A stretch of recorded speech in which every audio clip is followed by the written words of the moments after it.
نحمده ونستعينه ونستغفره ونعوذ بالله من شرور أنفسنا من سيئات أعمالنا من يهده الله فلا مضل له ومن يضلل فلا هادي له أشهد أن لا إله إلا الله وأشهد أن محمدا عبده ورسوله لا نبي بعده.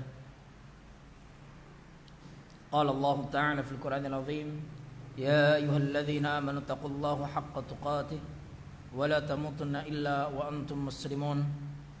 وقال أيضا يا أيها الناس اتقوا ربكم الذي خلقكم من نفس واحدة وخلق منها زوجها وبث منهما رجالا كثيرا ونساء واتقوا الله الذي تساءلون به والأرحام إن الله كان عليكم رقيبا.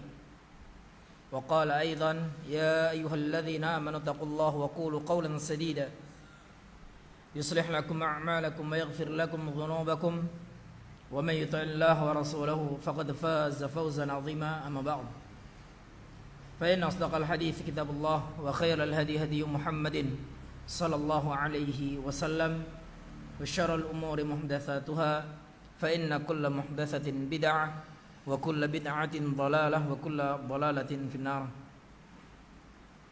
إخوات الكرام rahimani wa rahimakumullah jami'an. Fa insyaallah kita akan melanjutkan pelajaran kita yaitu kitab Al-Fiqhul Muyassar. Maka pada pertemuan yang telah lalu kita memasuki pada bab yang kedua, di mana bab yang kedua ini membahas terkait tentang bejana. Bab tentang bejana. Ya. Di mana di dalam bab yang kedua ini di dalamnya ada 5 pembahasan atau 5 permasalahan. Ada 5 permasalahan yang akan kita bahas. Maka yang telah kita bahas pada pertemuan yang telah lalu, kita masuk pada al-mas'alatul ula, permasalahan yang pertama, yaitu terkait dengan isti'malul inayah al-dhahab wal fiddah wa ghairihima fit taharah. Yaitu permasalahan yang pertama membahas tentang penggunaan bejana. Membahas tentang penggunaan bejana emas dan perak dan selain dari keduanya di dalam bersuci. Ini pembahasan kita di dalam permasalahan yang pertama. Ya.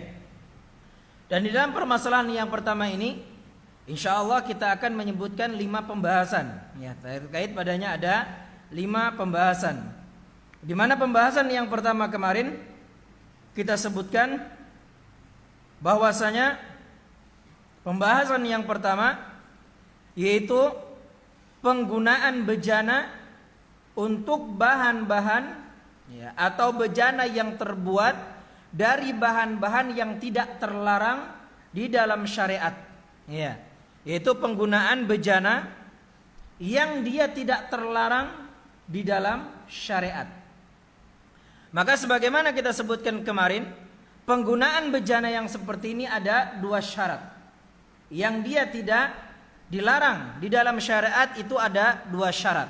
Ya, ada 2 syarat. Syarat yang pertama dia harus suci. Ini yang pertama. Syarat yang pertama dia harus suci. Dan yang kedua syaratnya dia mubah. Dia mubah. Berarti kalau bejana itu najis maka tidak boleh. Ya, maka tidak boleh digunakan untuk bersuci. Nanti akan kita bahas lebih lanjut yang najis itu apa saja, nanti akan kita bahas dalam babnya. Begitu pula ya kalau hukumnya haram. Kalau hukumnya haram, maka tidak boleh. Contohnya apa? Bejana yang terbuat dari emas dan perak. Sebagaimana akan dibahas di dalam bab ini juga. Jadi 2 syaratnya. Jadi ada 2 syaratnya. Semua bejana yang terbuat dari bahan apapun, ya, mau terbuat dari aluminium kah? Mau terbuat dari besi kah? Mau terbuat dari plastik kah?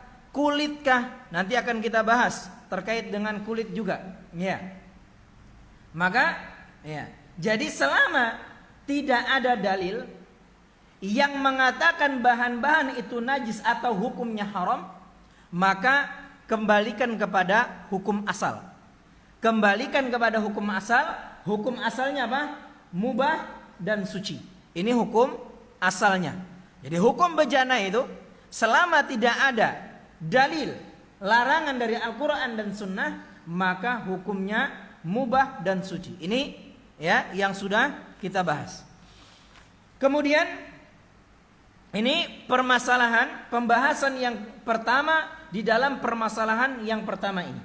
Kemudian pembahasan yang kedua,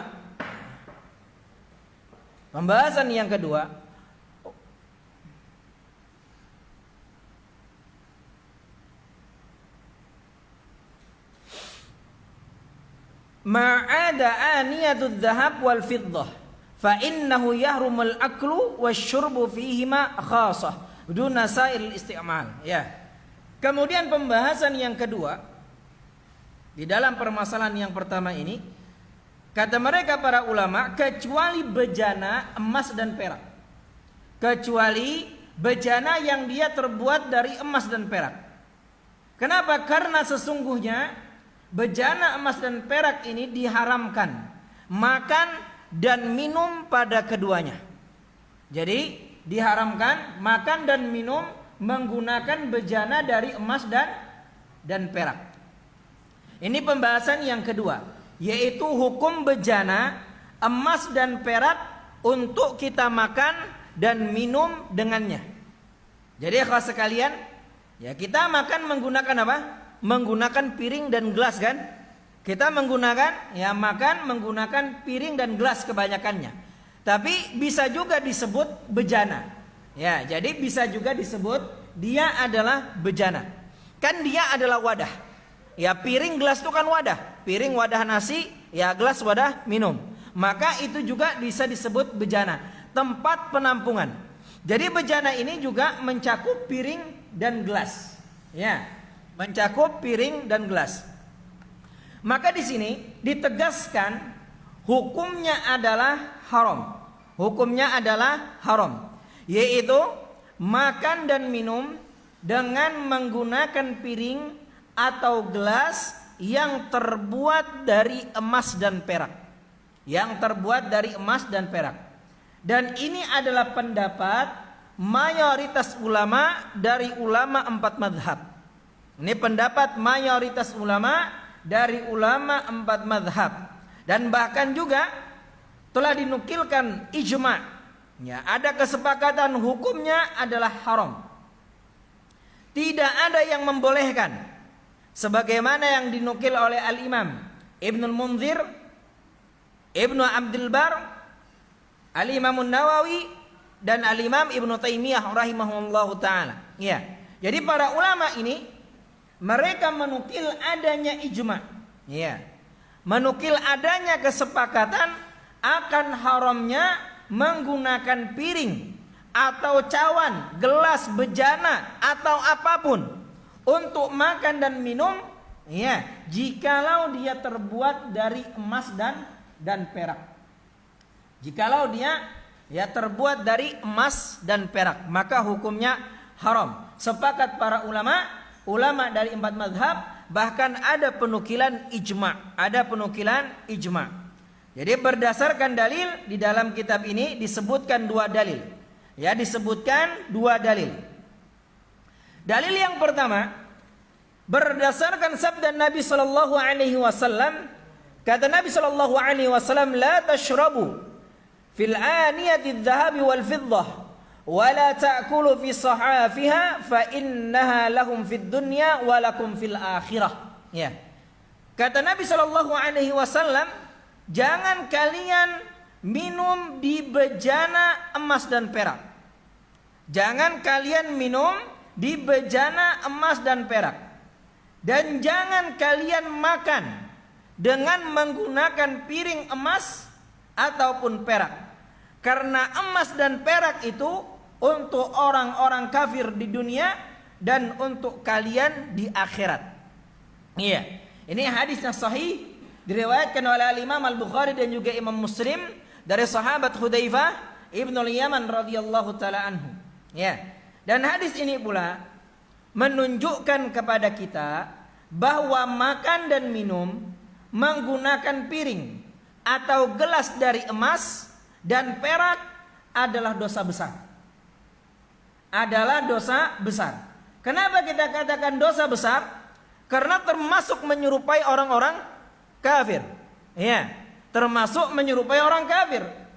Dan para ulama juga menyebutkan hadis ini di dalam pembahasan tentang tasyabbuh bil kufar, yang menyerupai tentang orang-orang kafir. Dan menyerupai orang kafir itu adalah dosa besar. Karena menyerupai musuh Allah Subhanahu wa taala. Dan itu termasuk apa? Kategori wala kepada mereka, dan itu adalah dosa besar. Bahkan Nabi Shallallahu Alaihi Wasallam beliau memberikan peringatan yang sangat keras. Kata Nabi Shallallahu Alaihi Wasallam, "Man tashabbaha biqaumin fahuwa minhum." Barang siapa yang dia menyerupai suatu kaum, fahuwa minhum, maka dia bagian dari mereka. Jadi ini adalah dosa besar. Ya, dosa besar. Kemudian dalil yang kedua yang disebutkan oleh mereka para ulama adalah sabda Nabi sallallahu alaihi wasallam, "Alladzi yashrabu fil ina'il fiddah innama yujarjiru fi batni nar jahannam." Ya. Kata Nabi sallallahu alaihi wasallam, orang yang minum di gelas perak, ya, orang yang minum di gelas perak pada hakikatnya dia hanyalah memanaskan bara api neraka di dalam perutnya. Di dalam perutnya. Hadis ini sahih diriwayatkan oleh Imam Al-Bukhari dan juga Muslim dari Ummul Mukminin Ummu Salamah radhiyallahu taala anha. Dan dalam riwayat Muslim ada disebutkan, "Man syariba fil ina'i min dhahabin aw fiddatin fa inna ma yujarjiru fi batni nar jahannam."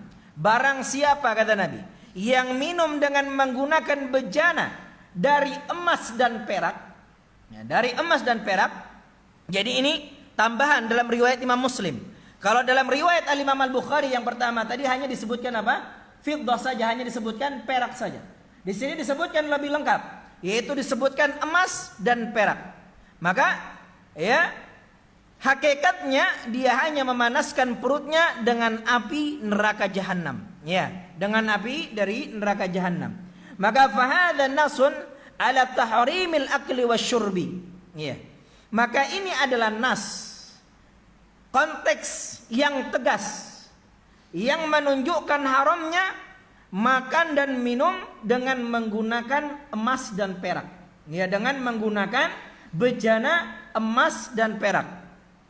Jadi dua hadis ini adalah dalil yang sangat tegas yang menunjukkan haramnya makan dan minum menggunakan bejana yang terbuat dari emas dan perak. Ya, hukumnya adalah haram. Duna sa'il isti'mal fadala ala jawaz isti'maliha fi taharah. Ya. Kemudian kalimat selanjutnya, tanpa penggunaan yang lain, maksudnya penggunaan yang lain tidak haram. Ini menunjukkan bolehnya ya dalam taharah. Ya.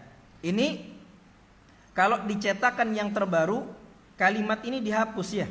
Ini akan kita bahas nanti, dan ini pembahasan yang ketiga.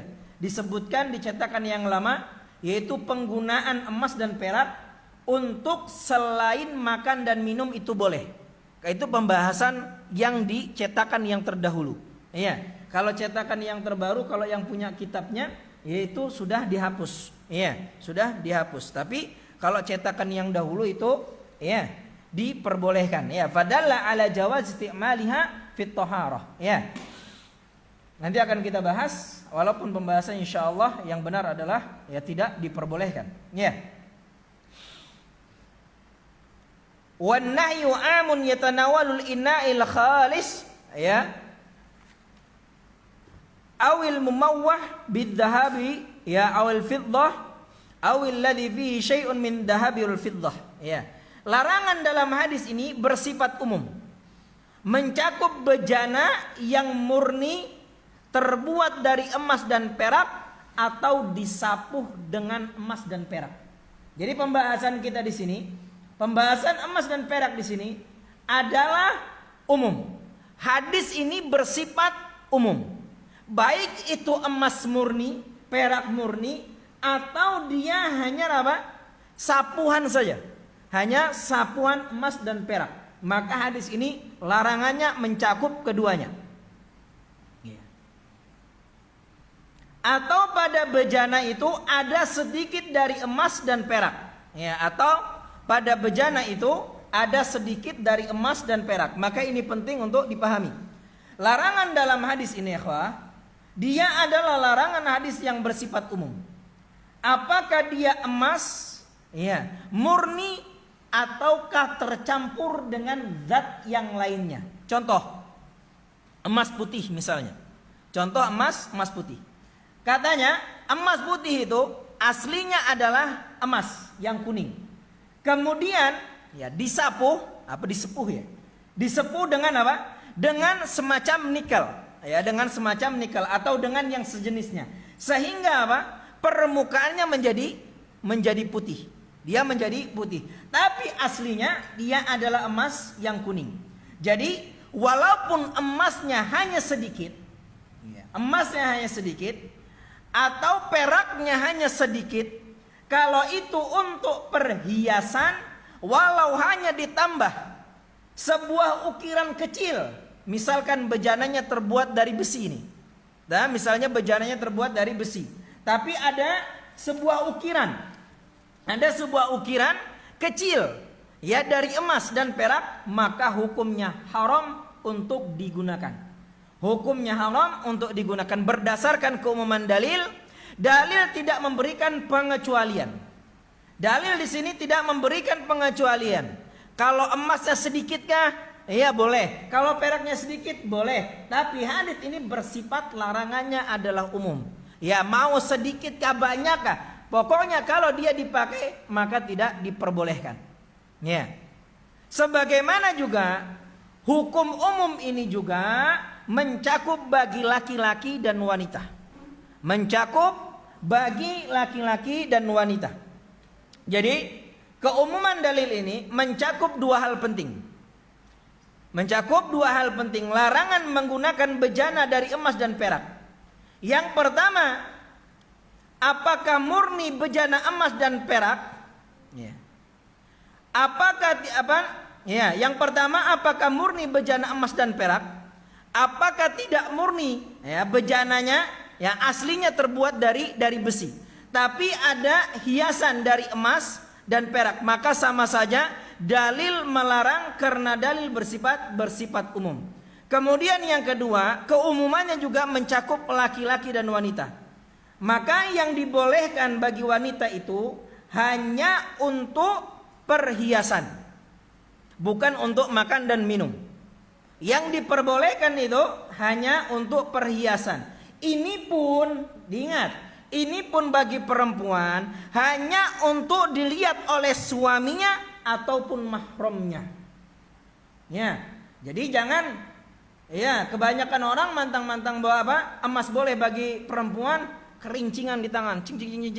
Ya, berapa cil sekilo, cing. Ya. Maka ini juga nggak diperbolehkan. Ya. Ya, diperbolehkan. Maka yang diperbolehkan itu wanita untuk memakai perhiasan, tapi perhiasannya untuk apa? Untuk suaminya atau mahramnya. Ya. Jadi boleh bagi wanita itu hanyalah perhiasan, itu pun hanya ya berhias di hadapan suaminya atau mahramnya. Adapun menggunakan sebagai gelas atau piring makanan maka tidak boleh juga untuk wanita. Ya, bisa dipahami ya, Kak? Ya, taib. Kemudian berikutnya ada tambahan, ya. Yang permasalahan pertama ini sudah selesai. Ada tambahan, yaitu hukum penggunaan bejana emas dan perak. Hukum penggunaan bejana emas dan perak selain untuk makan dan minum, termasuk untuk toharoh. Ya. Hukum penggunaan bejana emas dan perak selain untuk makan dan minum, termasuk untuk toharoh. Inilah pembahasan yang dihapus di dalam cetakan yang baru di dalam kitab ini. Jadi dulunya para penulis rahimahumullah mereka menganggap bolehnya untuk selain makan dan minum. Karena konteks hadis itu hanya melarang makan dan minum. Sehingga ketika itu mereka memasukkan pembahasan ini di dalam kitab ini. Akan tetapi kitab ini kemudian dihapus oleh mereka. Jadi memang ulama ada beda pendapat. Maka di sana ada dua pendapat di kalangan para ulama. Pendapat yang pertama, mayoritas ulama berpendapat hukumnya haram. Berpendapat hukumnya haram penggunaan bejana emas dan perak untuk selain makan dan minum. Jadi hukumnya haram. Iya. Jadi penggunaan emas dan perak ini, bejana emas dan perak untuk selain makan dan minum juga haram. Contohnya apa? Seperti menyimpan celak. Ya mungkin ada wadah, kalau bahari itu kan wadah calak tuh ada yang model bagus gitu kan ya, ini ada bisanya kalau yang dulu tuh tembaga misalnya isinya bahannya mungkin juga ada yang emas ya. Nah seperti apa? Menyimpan celak atau menyimpan minyak atau menyimpan make up wanita termasuk untuk toharoh. Maka mayoritas ulama mereka berpendapat hukumnya haram. Dari kalangan ulama 4 madhab. Dari kalangan ulama 4 madhab. Bahkan sebagian ulama telah menukilkan ijma'. Telah menukilkan kesepakatan hukumnya haram. Dan di antara ulama yang menukilkan ijma' adalah Imam Ibnu Abdul Bar, kemudian Al-Imam Ibnu Qudamah, dan juga Al-Imam Ibnu Taimiyah rahimahullahu ta'ala. Tapi memang tidak kita pungkiri ada pendapat yang kedua. Ada pendapat yang kedua yang dikuatkan oleh Syaukani, dikuatkan juga oleh Imam As-San'ani, dikuatkan oleh Syekh Ibnu Utsaimin rahimahullahu taala. Jadi mereka membolehkan untuk selain makan dan minum. Jadi mereka membolehkan menggunakan bejana emas dan perak untuk selain makan dan minum. Ini ada memang pendapat yang seperti ini. Mungkin akan muncul pertanyaan di benak kita. Kenapa masih ada ulama yang membolehkan? Padahal ada nukilan ijma, hukumnya adalah haram. Maka jawabannya bisa jadi mereka tidak tahu adanya ijma.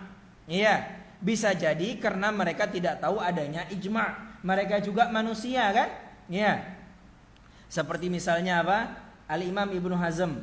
Beliau nggak tahu sama Al-Imam Tirmidzi. Dia nggak tahu padahal satu zaman dia nggak tahu sama Al-Imam Tirmidzi misalnya. Ini ketidaktahuan mereka. Ya wajar ya kan? Dan bisa jadi mereka tidak mengakui itu adalah ijma. Bisa jadi mereka tidak mengakui itu ijma karena mereka tahu ada ulama yang menyelisihi. Jadi ikhwas sekalian, demikianlah penukilan ijma terkadang bisa tidak diketahui oleh sebagian ulama dan terkadang diketahui tapi mereka tidak mengetahui itu adalah ijma. Jadi kalau memang kenyataannya itu adalah ijma, maka mereka memiliki uzur. Mereka memiliki uzur. Jangan kemudian ditahdziri karena mereka adalah ulama, mereka ahlul ijtihad. Orang yang memiliki ijtihad. Yang jelas pendapat yang kuat insyaallah adalah hukumnya haram. Adalah hukumnya haram penggunaan emas dan perak walaupun untuk selain makan dan minum dan bersuci. Berdasarkan pendapat mayoritas para ulama, bahkan dinukil adanya ijma'. Dinukil oleh Al-Imam Ibnu Abdul Bar, Ibnu Qudamah, Al-Imam An-Nawawi dan juga Al-Imam Ibnu Taimiyah rahimahullahu taala. Lalu dalilnya apa? Tentunya para ulama menyebutkan ijma' tentu berdasarkan dalil. Tentu berdasarkan dalil. Maka dalilnya kembali kepada keumuman hadis yang kita baca tadi.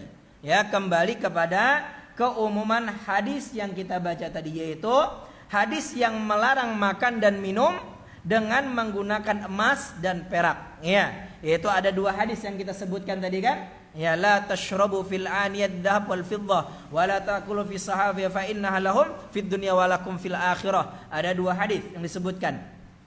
Yaitu larangan penggunaan emas dan perak untuk makan dan minum itu. Maka ikhwana barakallahu fikum, Maka di sana para ulama menjelaskan sisi pendalilannya.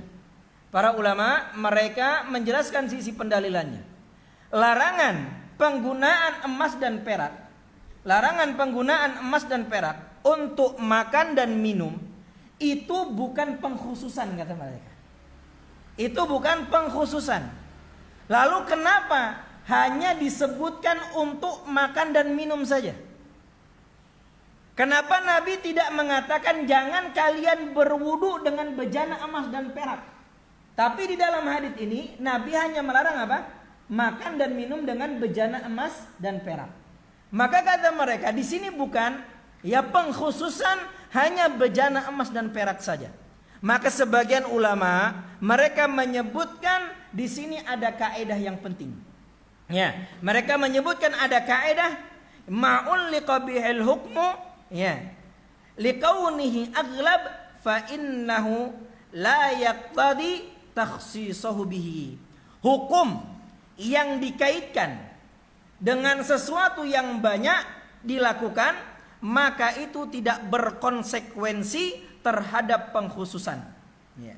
Jadi ini ada kaidah hukum yang dikaitkan dengan sesuatu yang banyak dilakukan maka itu tidak mengharuskan itu bersifat pengkhususan. Jadi Nabi SAW melarang penggunaan emas dan perak sebagai bejana makan dan minum. Maka bukan ini saja yang dilarang, tapi juga beliau melarang semuanya.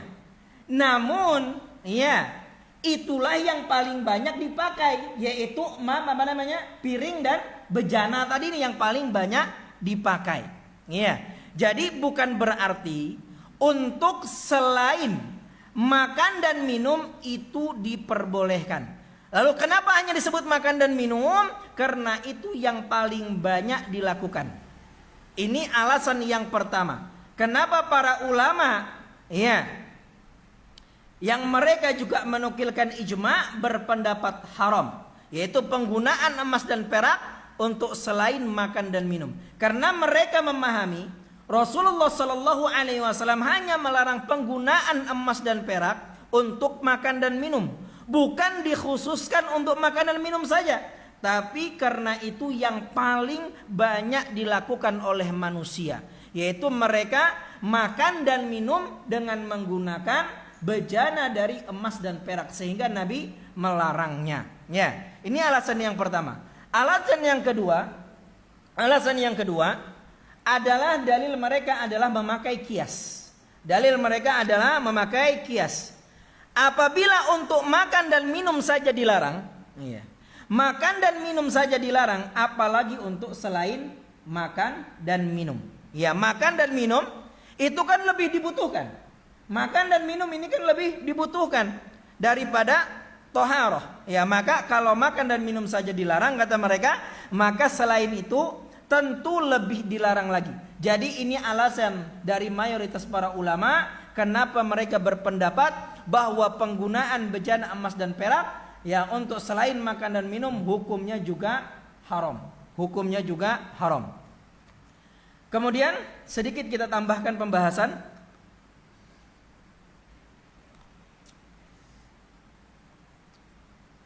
Hukum toharoh dengan air yang disimpan dalam bejana emas dan perak. Hukum toharoh dengan air yang disimpan dalam bejana emas dan perak. Ini tambahan dari pembahasan permasalahan yang pertama. Jadi kalau kita bahas di sini ada sekitar 5 pembahasan berarti atau 6 pembahasan. Iya. Jadi hukum toharoh dengan air yang disimpan dalam bejana emas dan perak. Apa perbedaan pembahasan ya yang tadi dengan yang sekarang? Kalau yang tadi itu berbicara tentang hukum menyimpan air di dalam bejana emas dan perak. Ya. Hukum menyimpan air di dalam bejana emas dan perak. Maka hukumnya adalah haram. Hukumnya adalah haram. Tapi pembahasan yang ini berbicara hukum toharoh, hukum bersuci dengan airnya. Paham? Paham bedanya apa? Ya. Jadi kalau yang pertama tadi kan kita membahas ma'andak banyu di bejananya. Ya, hukumnya apa tadi? Haram. Nah, sekarang pembahasan yang sekarang ini yang akan kita bahas, kalau kita memakai banyunya telanjur sudah. Bisa dipahami apa? Ya. Kalau kita memakainya, nang kayak apa? Ya. Maka ini pembahasan sama dengan pembahasan kita di pertemuan yang lalu tentang hukum toharoh menggunakan air yang haram. Ya, semisal air curian, air hasil dari apa? Riba. Ya, hasil dari riba. Hukumnya apa? Hukumnya apa? Ada yang ingat? Hukumnya apa ini? Hukumnya apa? Toharoh dengan air yang bekas curiannya apa hukumnya? Hah? Hukumnya sah. Ya, hukumnya sah. Tapi dia berdosa. Ya, hukumnya sah tapi dia berdosa. Toharohnya sah tapi dia berdosa. Jadi toharohnya tetap sah, namun dia berdosa. Ya, maka hukumnya di sini sama. Jadi kalau ada air, ya misal sudah telanjur disimpan di dalam bejana emas dan perak, maka ketika itu, ya ketika dipakai untuk toharoh, hukumnya sah tapi berdosa. Kecuali terpaksa, ya kadidak lagiam, kecuali nang itu jak sudah, maka ini lain kisah pulang. Ya, lain kisahnya lagi, itu namanya ulur, ya namanya ulur. Tapi mun masih ada aja, ya supaya lebih mewah nih kan, ya kan. Nah, wudhu pakai apa? Pakai teko amas, ya kan. Nah, biar lebih keren, kelihatan sultan gitu kan. Maka hukumnya haram. Dan ini pendapat mayoritas ulama dari kalangan Malikiyah, Syafi'iyah dan Hanabilah dan juga Hanafiyah. Ya. Jadi sepakat ulama 4 madhab di dalam pembahasan ini.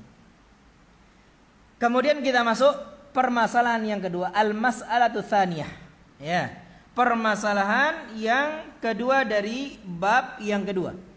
Hukmul isti'malil ina mudhabbab bidh-dhahabi wal fiddah. Nah, kemudian kita masuk permasalahan yang kedua, hukum penggunaan bejana yang ditambal dengan emas dan perak. Jadi maksudnya ada sebuah bejana, ya ada kerusakan bejananya. Misal pecah atau bocor misalkan ya, lalu disambung atau ditambal dengan bahan yang terbuat dari emas dan perak, maka inilah pembahasan yang kedua. Ya, jikalau ada bejana, misal dia terbuat dari besi kah, kemudian bocor, nah bocor ini ditambal lawan emas atau perak, maka ini yang akan kita bahas. Kata mereka para ulama, in kanatid dabbah, ya in kanatid dabbatu minadz dzahab, ya hurum isti'malil ina mutlaqan. Ya, hukum menambal bejana dengan emas, ya, jadi ada bejana bocor atau pecah, bagaimana hukumnya jika ditambal atau ya disambung dengan emas? Maka dikatakan apabila bejana itu ditambal dengan bahan dari emas, maka diharamkan menggunakan bejana itu secara mutlak. Ya. In kana lidhabatu minadz dzahab, ya, hurum isti'malul ina mutlaqan, diharamkan secara mutlak. Ya.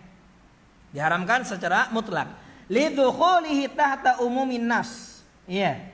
Karena masuk di bawah keumuman dalil tadi, yaitu hadis Hudzaifah dan hadis Ummu Salamah yang telah kita sebutkan, di mana Rasulullah Shallallahu Alaihi Wasallam melarang kita menggunakan bejana dari emas dan perak. Maka dalilnya ini bersifat umum. Bersifat umum. Emas dilarang digunakan untuk bejana. Jadi sama saja, apakah bejana itu terbuat dari emas atau berhias emas atau bahan tambalannya emas, ya maka ya sekalian ya, tambahan tentang makna keumuman di dalam hadis yang telah kita sebutkan. Contoh ya hadis Hudzaifah tadi, Nabi SAW melarang kita untuk menggunakan bejana dari emas dan perak. Ya maka meskipun itu hanya sekedar tambalan saja, maka itu tidak diperbolehkan. maka tidak diperbolehkan. Ya. Dan kita sebutkan tadi ada dua bentuk keumuman. Ya, ada dua bentuk keumuman di dalam hadis yang kita sebutkan. Sama saja apakah itu bejana emas dan perak murni atau hanya berupa hiasan emas dan perak. Ya, keumuman ini juga mencakup laki-laki dan wanita. Apakah dia emas dan perak murni atau ada hiasan ataukah tambahan emas dan perak, itu hanya untuk menutupi yang rusak saja, maka tidak boleh juga untuk digunakan. Ini untuk emas, ini untuk emas. Jadi berdasarkan keumuman dalil, maka tidak boleh menggunakan bejana yang ditambal karena rusak dengan bahan emas. Dengan bahan emas. Sekarang pembahasan yang kedua dari permasalahan kedua ini, bagaimana kalau perak? Ya, bagaimana kalau perak? Bahan yang dipakai untuk menambal itu adalah perak. Amma in kanatid dabbah minal fiddah wa hiya yasirah fa innahu yajuzu isti'malul ina. Ya.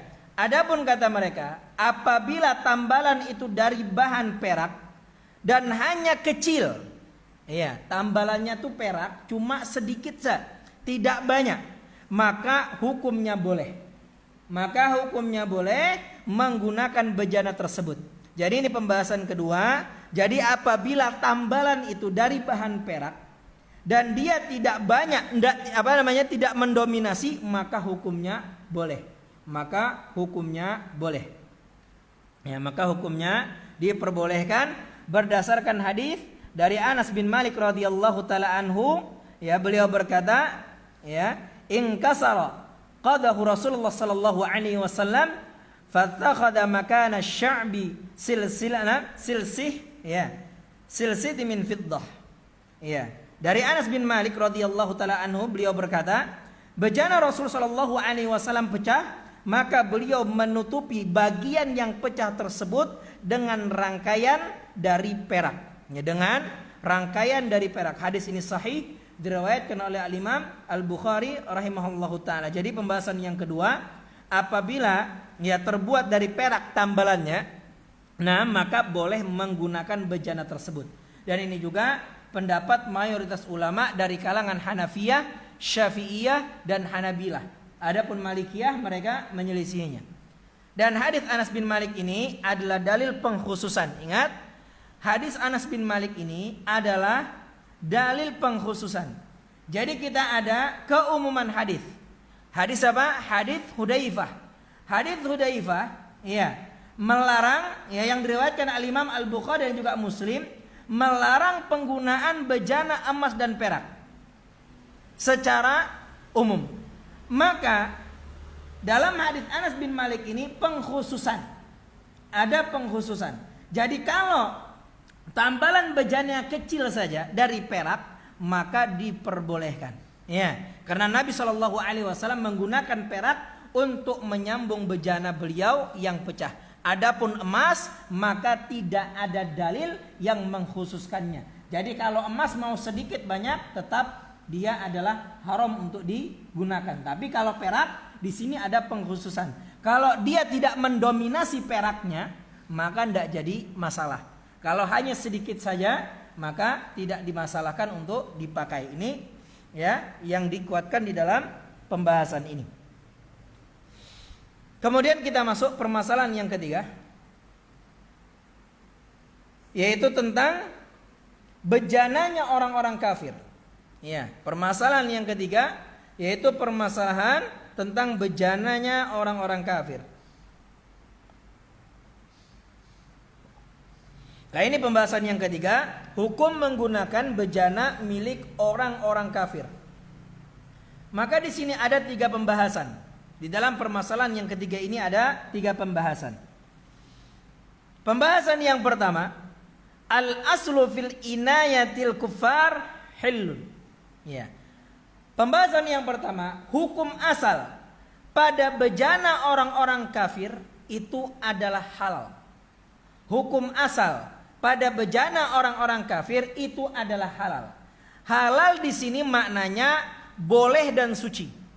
Boleh digunakan dan dia juga suci. Ya, ini hukum asal pada bejana orang-orang kafir. Kenapa? Ya, karena masuk di dalam keumuman dalil. Karena dia masuk di dalam keumuman dalil yang sudah kita bahas di awal di dalam surah Al-Baqarah ayat yang ke-29. Ya, di dalam bab yang pertama, huwallazi khalaqalakum ma fil ardi jami'a. Allah Subhanahu wa taala yang menciptakan untuk kalian apa yang ada di bumi semuanya. Maka ayat ini mengatakan semuanya. Sehingga para ulama mengambil dalil ini, ya, dan juga muncul dari dalil ini satu kaidah, al-aslu fil asya al-ibahatu wa taharah. Ya, hukum asal pada segala sesuatu adalah mubah dan suci. Jadi kita tidak bisa menghukumi haram atau najis kecuali dengan adanya dalil. Maka tidak ada dalil yang menghukumi secara mutlak bejana orang-orang kafir itu haram dan najis. Maka kita kembalikan hukum asalnya. Ingat, hukum asalnya adalah halal. Ya, hukum asalnya adalah halal. Kemudian pembahasan yang kedua, illa idza ulimat najasatuha. Ya. Pembahasan yang kedua, kecuali apabila diketahui ada najisnya. Kecuali apabila diketahui ada najisnya. Maka ini pembahasan yang kedua. Jadi bejana orang kafir yang diketahui ada najisnya. Contoh, misal kita tahu orang-orang kafir ini mereka gunakan bejana mereka untuk makan babi. Ya, misalkan nih kan, untuk makan babi. Maka hukumnya apa? Tidak boleh. Kecuali apa? Kita cuci dulu. Kecuali kita cuci dulu. Maka fa innahu la yajuzu isti'maluha illa ba'da ghasliha. Maka tidak boleh menggunakannya kecuali setelah dicuci. Jadi hukumnya kembali kepada hukum najis. Yang namanya najis itu tidak boleh digunakan.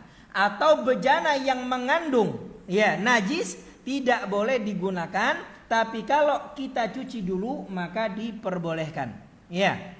Li hadithi Abi Sa'labah Al-Khushani. Ya, berdasarkan hadis Abu Sa'labah Al-Khushani radhiyallahu taala anhu, diriwayatkan oleh Imam Al-Bukhari dan juga Imam Muslim, beliau mengatakan, qala qultu ya Rasulullah, inna bi ardi qaumin ahlil kitab.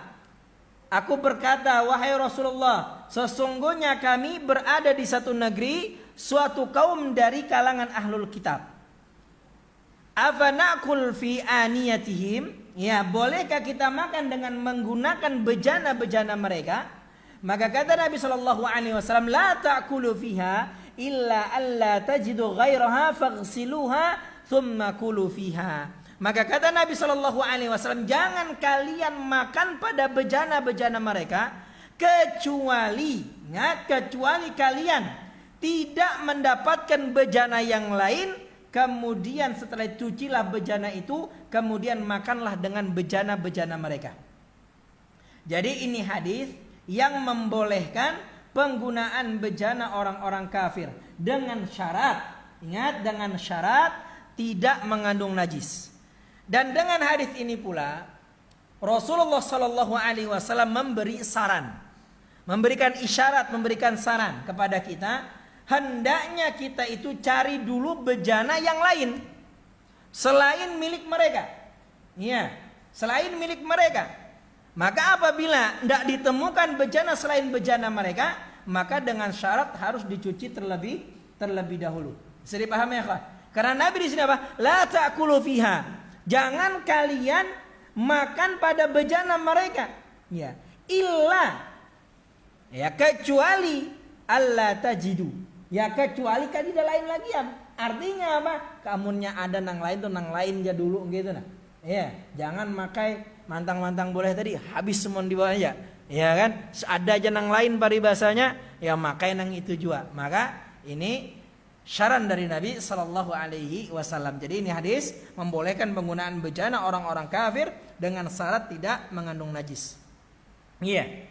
Kemudian pembahasan yang ketiga,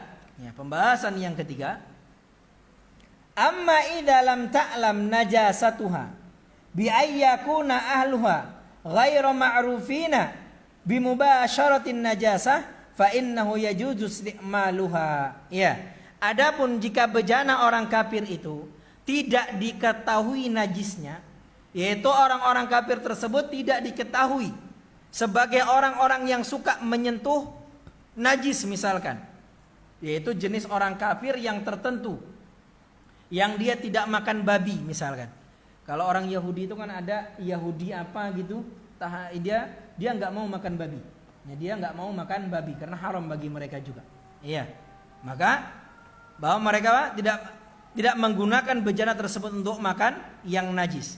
Maka kata mereka boleh digunakan bejana mereka berdasarkan keumuman dalil. Ya, li'annahu thabata 'an Nabi sallallahu alaihi wasallam wa ashabuhu akhadul ma'a liwudu'in ya min mazati imra'atin musyrikatin. Ya,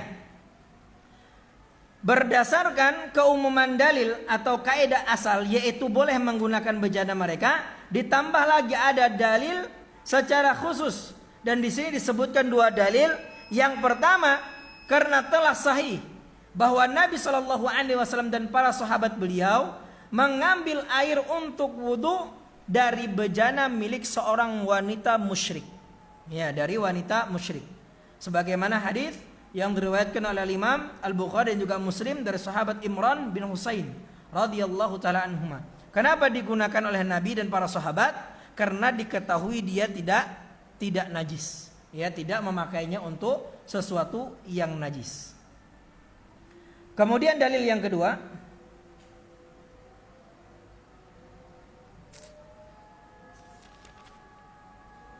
kita habiskan sedikit. Kemudian dalil yang kedua, waqad yuqaddimunahu ilaina fil awanihim. Ya, karena Allah membolehkan kita juga memakan makanan ahli kitab. Ya. Dan juga karena Allah Subhanahu wa taala qad abaha lana ta'ama ahli kitab. Karena Allah Subhanahu wa taala membolehkan kita makan makanan ahli kitab, yaitu Yahudi dan Nasrani. Yahudi dan Nasrani mereka adalah ahli kitab. Ya, selain Yahudi dan Nasrani itu bukan ahlul kitab. Ya, paham ya? Jadi agama selain Yahudi dan Nasrani itu bukan ahlul kitab. Nah, maksudnya memakan sembelihan mereka. Apabila mereka menyembelih sesuai syariat, maka umat Islam boleh memakannya. Waqad yuqaddimunahu ilaina fi awanihim. Maka bisa saja mereka memberikan makanan mereka kepada kita dengan bejana-bejana mereka. Kama da'a ya gulamun yahudiyun Nabi sallallahu alaihi wasallam ala khubni syair wa ihala ya sinakhatu fa'akul minha. Ya, sebagaimana ada seorang anak Yahudi pernah mengundang Nabi Shallallahu Alaihi Wasallam untuk makan roti gandum dan daging yang sudah agak berbau, dan Nabi Shallallahu Alaihi Wasallam memakan sebagian darinya. Hadis ini sahih, diriwayatkan oleh Imam Ahmad dan disahihkan oleh Syekh Al-Albani rahimahullahu taala. Jadi pernah Rasulullah Shallallahu Alaihi Wasallam beliau diundang ya makan atau diberi hadiah makan oleh ahlul kitab. Maka Rasulullah Shallallahu Alaihi Wasallam makan darinya menggunakan bejana mereka. Maka ini menunjukkan bahwa apabila diketahui bejana mereka itu suci, boleh kita gunakan baik untuk makan dan minum maupun untuk bersuci, Dan ini pula pendapatnya jumhur ulama dari kalangan Hanafiyah, Syafi'iyah dan juga Hanabilah. Jadi kalau begitu hanya Malikiyah yang tidak membolehkan, tapi mayoritas ulama, dan ini pendapat yang kuat berdasarkan dalil-dalil yang kita sebutkan, mayoritas dari kalangan Hanafiyah, Syafi'iyah, Hanabilah membolehkan dengan syarat tidak ada najisnya. Ya, tidak ada najisnya, dengan syarat tidak ada najisnya. Insyaallah naktafi lahuna, cukup sampai di sini. Insyaallah kita nanti akan masuk pada pembahasan yang keempat.